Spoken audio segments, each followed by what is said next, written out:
As per practice in OG, Konkan Railway is implementing monsoon timetable with effect from 10th of June 2024, and this will be enforced till 31st of October 2024.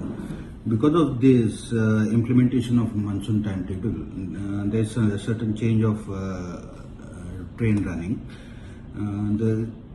There was certain weekly trains, premium trains, I'll tell you.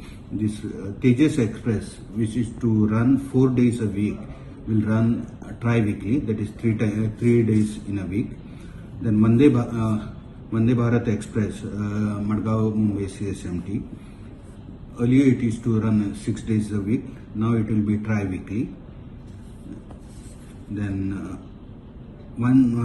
this Lokmanya Tilak Madgaon Junction Express, Double Decker Express, that is to run 4 days a week, will now run twice a week. So besides this, we have changed the originating time of certain trains, like Konkan Kanna, which is to leave Madgaon station at 19 hours, will now leave at 18 hours every day. Mandvi Express, which is to leave at 9:30 hours, will leave Madgaon station at 8:30 hours. So I request all the passengers who have booked their tickets prior to implementation of this monsoon timetable to check the revised timings of the train at the nearest station.